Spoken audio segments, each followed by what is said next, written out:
तब अलीशा मर गया और उसे मिट्टी दी गई। और प्रति वर्ष वसंत ऋतु में मोआब के दल देश पर आक्रमण करते थे। लोग किसी मनुष्य को जो मर गया था मिट्टी दे रहे थे और आक्रमण करने वाला दल उनको दिखाई पड़ा।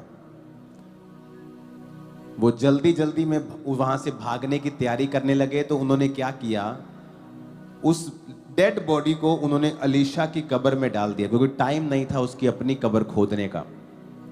जैसे वो डेड बॉडी अलीशा की कब्र में गई तो अलीशा की हड्डियों से छूते ही वो जी उठा और अपने पांवों के बल खड़ा हो गया।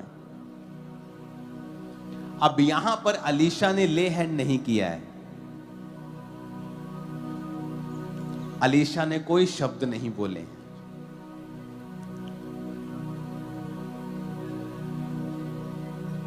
किसी ने उसको विश्वास का वचन नहीं दिया है। वो भी मुर्दा है और जिस कब्र में डाला गया है वो भी मुर्दा है।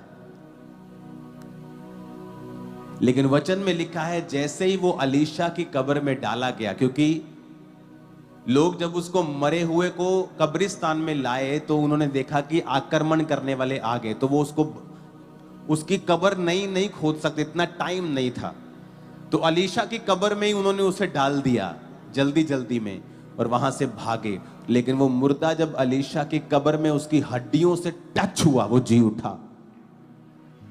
अब इसमें किसी ने ले हैंड नहीं किया, किसी ने विश्वास के शब्दों को नहीं बोला, किसी ने वचन डिक्लेयर नहीं किया।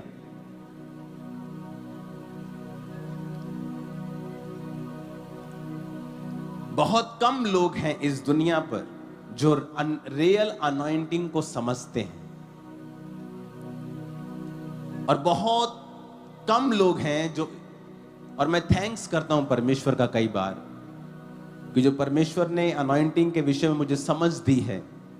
जब दूसरों को समझ नहीं दी तो मुझे गुस्सा नहीं आता, मेरे अंदर से थैंक्स निकलता कि मुझे मालूम है जो दूसरों को शायद नहीं मालूम कि परमेश्वर ने अनॉइंटिंग दी है तो ये क्या है।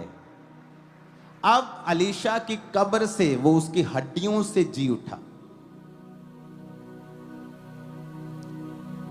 जब एक